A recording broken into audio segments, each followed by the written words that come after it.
Hey there, everybody. Today's video is on the pros and the cons of living in Heber City, Utah. So if you want to know what the good things are and the bad things of actually living there, then keep watching this video.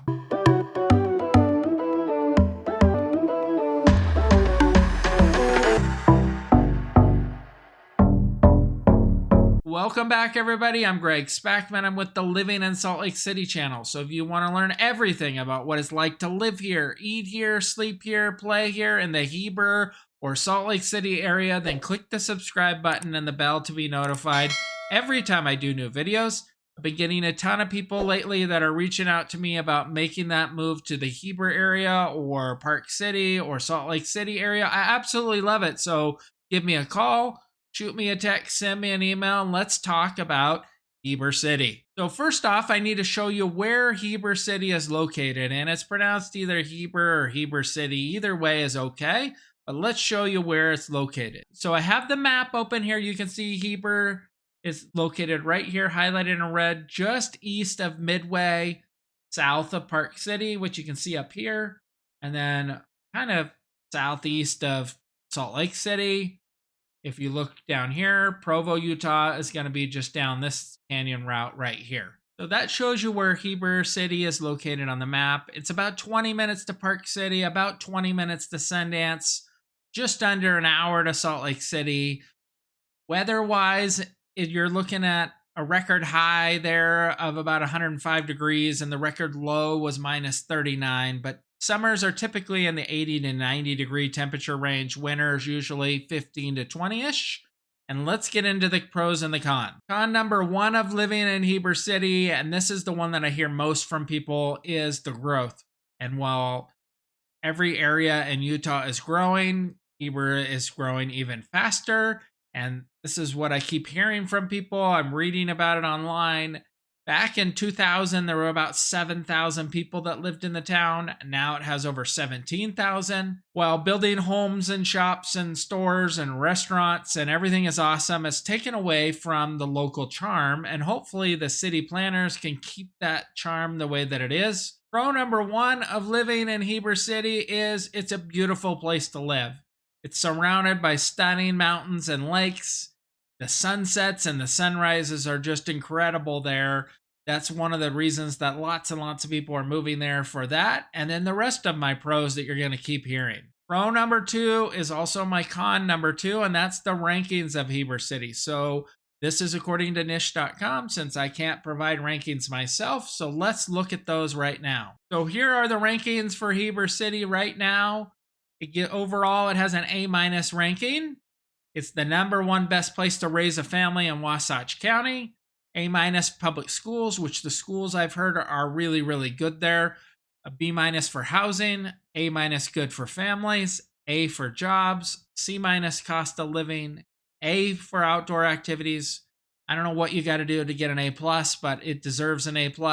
B for crime and safety. B for nightlife. I would say nightlife is more like a C. C- because there's not much to do at night, but we're going to talk about that. B+ diversity, B- for weather, A for health and fitness, and a B+ for commute. And they mentioned 16,000 people there, a little bit more than that now.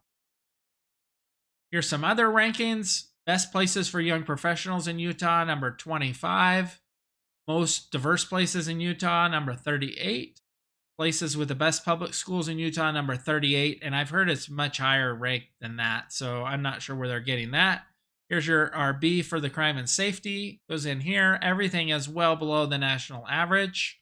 Here's some of the school rankings. A, B+, B+. So those are your rankings for Heber City. Really, it has really good rankings, so it's not really a con at all that I noticed in the rankings, but some of those could be a con to you. Con number three of living in Heber City, and that's the housing costs. So while it used to be really, really affordable to live there, it's not so much anymore. The average single family home currently is right around $1 million currently. And the best way for us to see what homes are selling for is to go on my website, thespackmangroup.com, and take a look at the current homes that are for sale. So let's do that now. 260 homes currently for sale. Highest price home, $15.9 million. 14.5 million. Let's sort by newest. Here we are sorted by newest homes. Got a horse property here, 1.3 million, 6-bedroom, 4-bath, 4,100 square foot. Here's a 3-bedroom, 3-bath, 2,500 square foot home, 995. That's right at that $1 million mark. Here's a 4.4 for 3,300 square feet, 899. So you're going to be able to see some that are under $1 million for sure, and then definitely like here's 1.3 million where you could snowmobile right out your front door. How awesome would that be? And we can just go down the list kind of here slowly to show you what some of the prices are. Here's a 2-bedroom, 2-bath condo, 700, $2.5 million place here, 1.2. Here's where we get into these $1 million ones. Now let's look at the least expensive home in Heber. Least expensive home, 410, gets you a 3-bedroom, 2-bath condo. And if we're scrolling down to find a home, bedroom, 1-bath cabin, 455. That's kind of cool. Small home there. Another one. Find our cheapest 3-bedroom. Oh, here we go. 3-bedroom, 3-bath, 1,100 square foot home, 525. So that gives you a good idea of kind of what's for sale, but you got to reach out to me so that I can help you find that perfect home.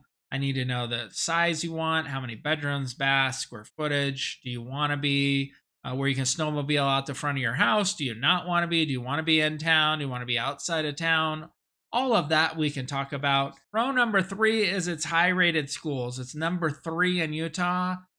I'm not sure why niche.com gave it other rankings, but the other research I did online showed it has the number 3 schools in Utah. So just know if you're going to be moving to Heber, you're going to have good schools. Con number 4 of living in Heber City is going to be your distance to the Salt Lake City International Airport. So if you fly all the time, it's 50 minutes. You do it a little quicker if you drive faster. However, in the wintertime, it's going to be a little bit longer than that because of traffic and the snow and ice and that you have to deal with.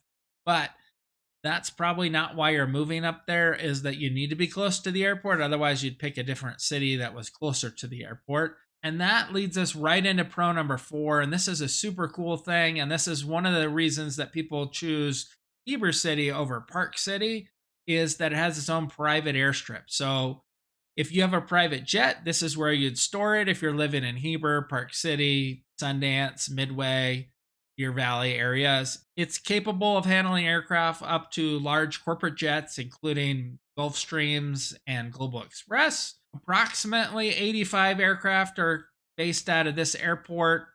They have a couple hundred that'll show up during Sundance and some other times of the year, but this airport is serviced by a GPS instrument approach system.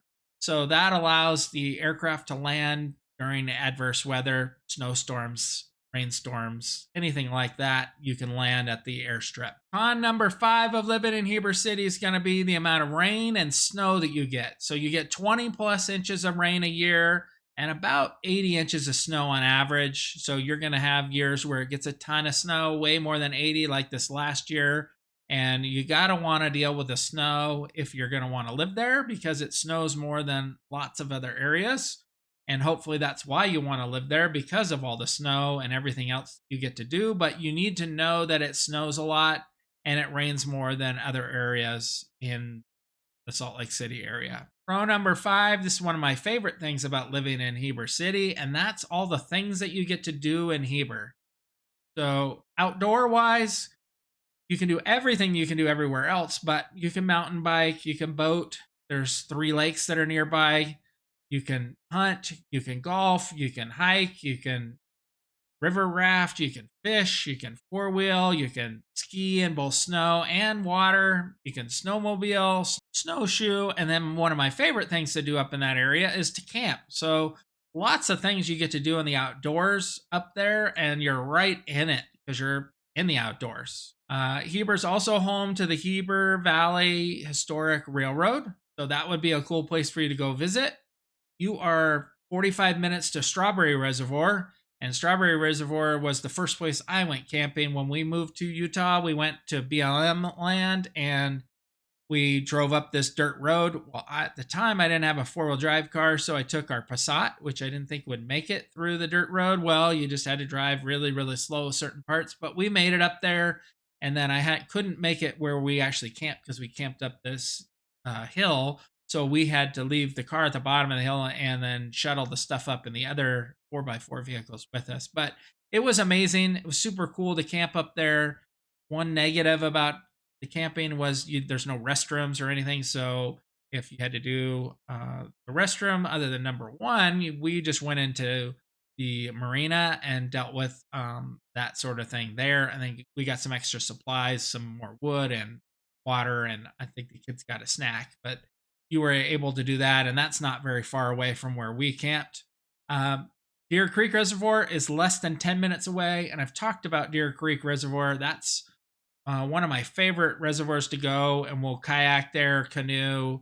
We set up our canopy right on the shore, and then you can swim in the water. It's a great reservoir to go to. I haven't done any boating or fishing there yet, but that's on my list to do. Indoor things that you can do in Heber City. They have a bowling alley called Holiday Lanes, so that's something that you can go do.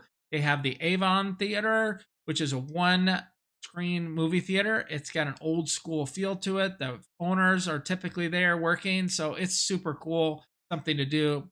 They have another theater called the Ideal Theater, and it's one theater, but Google is saying that it's temporarily closed. So if you know why it's closed, you could comment below and let other people know why it's closed. I guess the con for the nightlife and everything, there's really not much to do in Heber after dark. I mean, you can do your campfires or something like that would be really the most of what you're going to be doing at night. But I feel like it's sort of like going to Maui, where at Maui you want to be up at 6 a.m. and you're in bed by 7 or 8 p.m. because you want to do everything that the daylight has to offer. So if you'd like more information about making that move to Heber City or any city in the Salt Lake City surrounding area, please reach out to me, give me a call, shoot me a text, or even email me. I'd love to hear from you. And until next time, be rad.